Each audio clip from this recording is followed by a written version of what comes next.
নমস্কাৰ বন্ধুসকল, আজি বহুত দিনৰ মূৰত আকৌ ইউটিউবৰ চেনেলটোলৈ বুলি উভতি আহিলোঁ আৰু লৈ আহিছোঁ লগতে এটা টেষ্টি ৰেচিপি। একো মছলা দিয়া নাই ইয়াতে।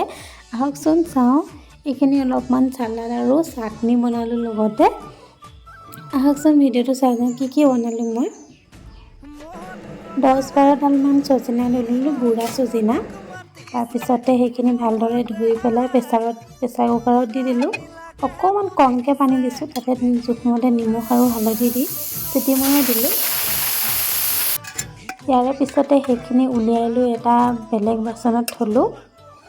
তাৰপিছতে অলপমান পানী দি দিলোঁ। পানীটো বহুত বেছি দিব নালাগে, যিমানটো পানী লাগে সিমান দিলেই হ'ল।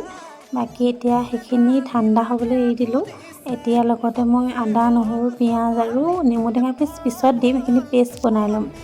এয়া চাওকচোন, জলকীয়াকেইটা ৰঙা কাৰণে কিমান ধুনীয়া পেষ্ট হৈছে ৰংটো। তাৰপিছতে 4টা বিলাহী লৈ লৈছোঁ। কণ বিলাহী হ'লে বেছি ভাল, টেঙাটো বেছি ভাল আহে।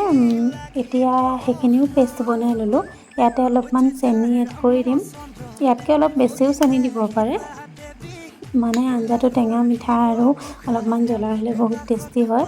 2টা কোনটো বিলাহী কোনটো আদা নহৰু ধৰিবই পৰা নাই।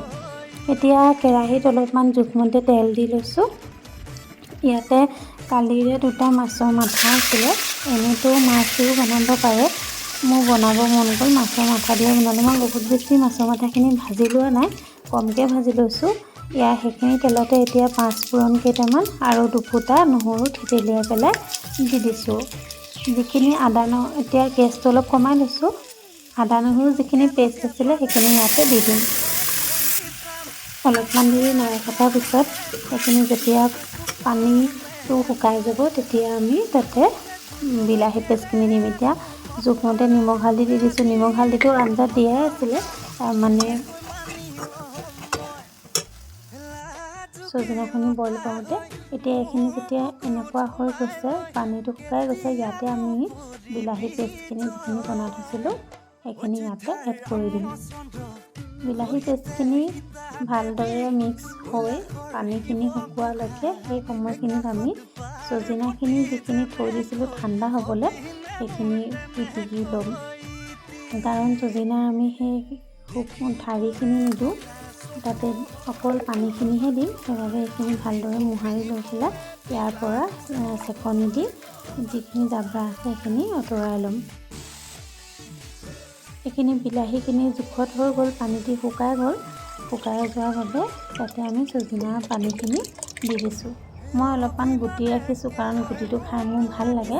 আপোনালোকে ৰাখিবও পাৰে বা সম্পূৰ্ণ চেকি দিলেও একো নাই। এইখিনি এতিয়া অলপ সময় এনেদৰে ৰাখিম। যিহেতু মাছৰ মাথাখিনি ভালদৰে মই ফ্ৰাই কৰা নাই, কমকৈ ফ্ৰাই কৰিছোঁ কাৰণে প্ৰথমতে দি দিছোঁ। আপোনালোকে যদি বেছি ফ্ৰাই খাই ভাল পায় তেতিয়া উতলি থাকোঁতে দিলেও হ'ব আঞ্জাখিনি। এতিয়া এইখিনি মই 10-15 মিনিটমানৰ কাৰণে গেছতে এৰি দিম। অলপমান উতল আহিছে। এতিয়া উতল আহোঁতে মই নেমু চেপি দিছোঁ। অথনি যিখন নেমু দেখুৱাইছিলোঁ সেইখন এতিয়া ব্যৱহাৰ কৰিছোঁ। এইখিনি চাওকচোন, অলপমান কমি গ'ল আঞ্জাটো আৰু অলপমান গাঢ় হৈছে।